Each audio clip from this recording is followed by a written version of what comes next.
Hello students, मैं Vijendra physical educator आज आपके लिए बहुत ही महत्वपूर्ण विषय लेके आया हूं। परिवार के प्रकार व परिवार का जीवन में हमारे क्या महत्व है, परिवार कितने प्रकार का होता है, एक अच्छे परिवार की विशेषताएं क्या हैं, इस संबंध में हम पूरी चर्चा करेंगे।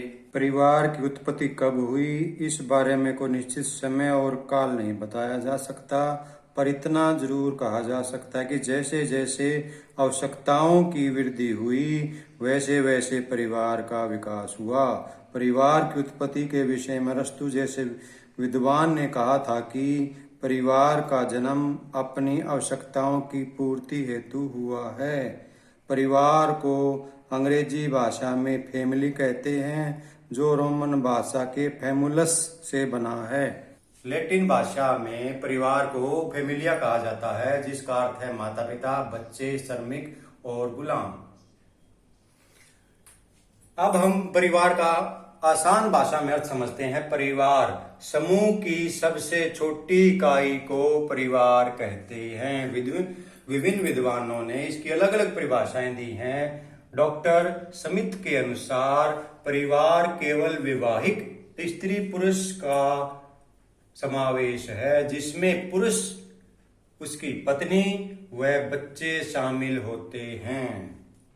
क्लेयर के अनुसार परिवार से अभिप्राय उन संबंधों से है जो माता पिता और उनके बच्चों में मौजूद होते हैं। बेलार्ड के अनुसार परिवार एक मौलिक सामाजिक संस्था है, जिसमें अन्य सभी संस्थाओं का विकास होता है। संख्या के आधार पर परिवार दो प्रकार का होता है। नंबर 1, एकल परिवार। एकल परिवार के अंदर लगभग एक ही माता पिता, उसके अविवाहित बच्चे शामिल होते हैं। इसके अंदर परिवार के सदस्य कम होने के कारण बच्चों पर अधिक ध्यान दिया जाता है। नंबर 2, संयुक्त परिवार। इसमें 2 पीढ़ी या उससे अधिक पीढ़ियां शामिल हो सकती हैं। इसके अंदर माता पिता, उसके विवाहित बच्चे और उसके माता पिता, उसके ताऊ ताई व उनके बच्चे, इसमें यह बहुत बड़ा परिवार माना जाता है। इसके अंदर परिवार के सभी सदस्य एक दूसरे पर आश्रित रहते हैं। इसमें परिवार के सभी सदस्य स्नेह के रूप में एक दूसरे से बंधे होते हैं, वह एक दूसरे की आवश्यकताओं की पूर्ति करते हैं। परिवार की विशेषताएं। नंबर 1, सामाजिक आधार पर परिवार में रहकर सदस्य सहनशील, सहयोग, सद्व्यवहार, रीति रिवाज और धर्म जैसे नियमों का पालन करते हैं। परिवार सामाजिक नियमों का पालन करने में बहुत बड़ा योगदान। नंबर 2, भावनात्मक आधार पर परिवार के सभी सदस्य भावनात्मक आधार पर एक दूसरे से जुड़े होते हैं। पति पत्नी का प्यार, बच्चों में भाई बहन का प्यार विशेष महत्व रखता है। इसी कारण परिवार के सभी सदस्य प्यार की माला में पिरोए होते हैं। नंबर 3 है आर्थिक आधार पर परिवार में कमाने वाले सदस्य बाकी सदस्यों जैसे बच्चे, बूढ़े, स्त्रियां आदि का पालन पोषण करने की व्यवस्था करते हैं। यह परिवार के सदस्यों को आर्थिक आवश्यकताओं की पूर्ति करता है। इस प्रकार परिवार के सभी सदस्य अधिकार और कर्तव्यों में बंधे होते हैं। नंबर 4 है जिम्मेदारी या उत्तरदायित्व। परिवार में रहते हुए प्रत्येक सदस्य अपनी जिम्मेदारी या उत्तरदायित्व को पूरा करता है। इसमें किसी सदस्य का निजी स्वार्थ नहीं होता।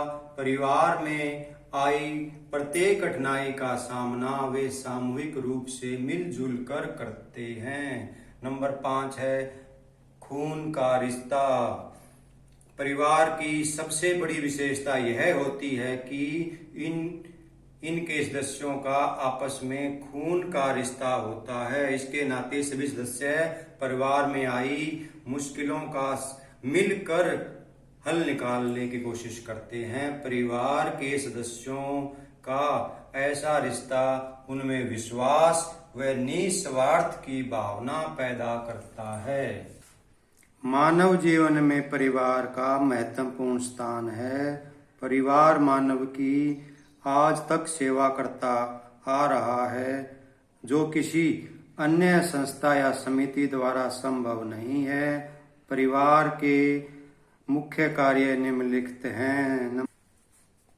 नंबर 1, प्रजनन क्रिया। प्रजनन क्रिया परिवार का एक महत्वपूर्ण बुनियादी कार्य है। वंश वृद्धि करना परिवार का मुख्य धर्म है। नंबर 2, बच्चे का पालन पोषण करना।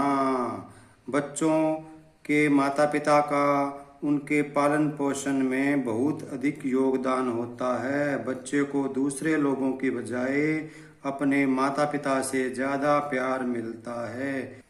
नंबर 3, परिवार की सुरक्षा। परिवार का मुख्य कार्य अपनी संतान की सुरक्षा करना भी है। परिवार के सदस्यों की सुरक्षा अच्छे ढंग से करना भी परिवार का मुख्य कार्य है। माता पिता की देखभाल में रहकर बच्चा अपने व्यक्तित्व को निखार सकता है। नंबर 4, रोटी कपड़े और मकान का प्रबंध करना।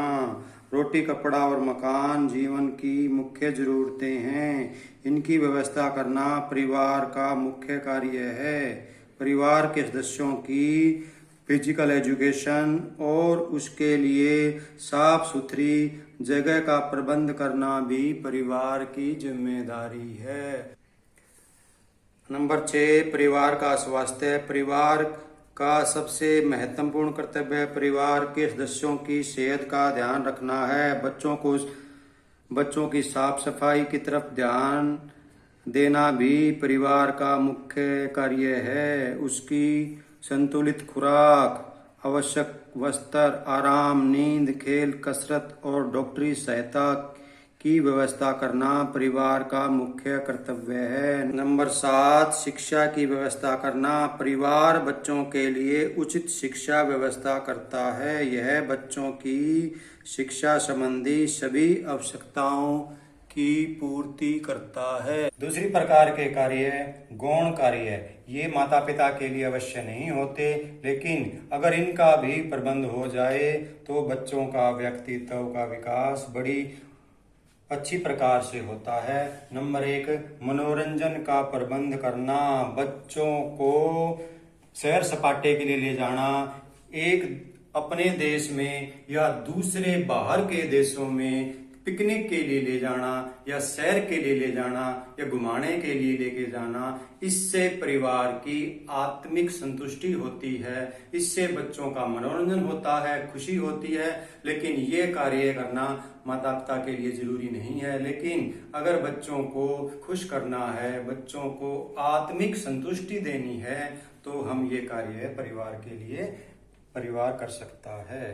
नंबर 2, सामाजिक कार्य करना भी परिवार की जिम्मेदारी है। आज की भलाई के लिए परिवार बच्चों को प्रेरित कर सकता है, इससे बच्चों के व्यक्तित्व का विकास होता है। नंबर 3, आर्थिक कार्य।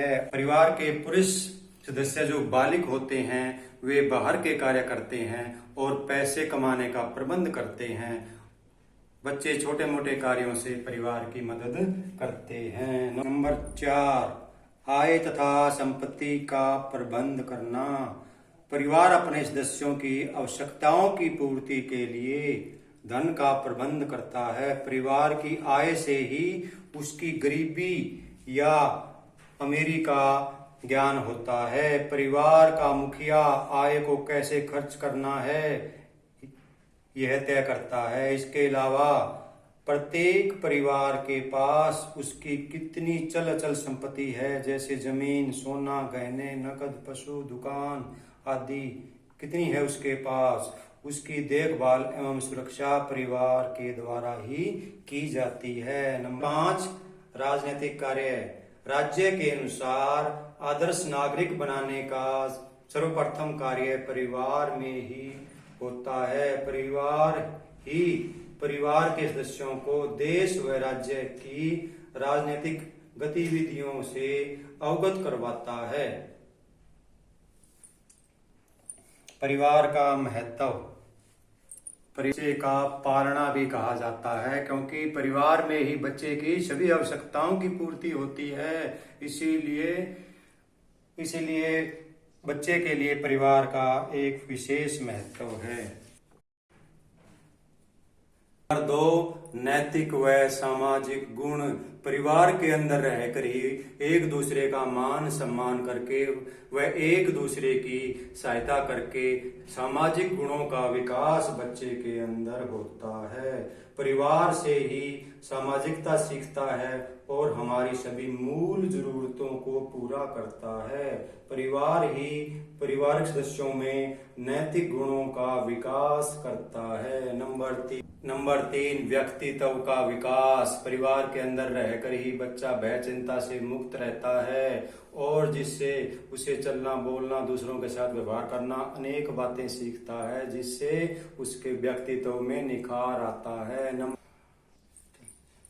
नंबर 4, धार्मिक व आध्यात्मिक विकास। बच्चा परिवार के सदस्यों को, दादा दादी व मम्मी पापा को देखकर ही बड़े बूढ़ों का मान सम्मान करना, देवी देवताओं की पूजा करना व पितरों की पूजा करना व धार्मिक ग्रंथों का मान सम्मान करना सीखता है। परिवार में रहकर ही हमें आत्मरक्षा, संस्कृति व भाषा का ज्ञान प्राप्त होता है। इसलिए परिवार का बच्चे के लिए बहुत ज्यादा महत्व है।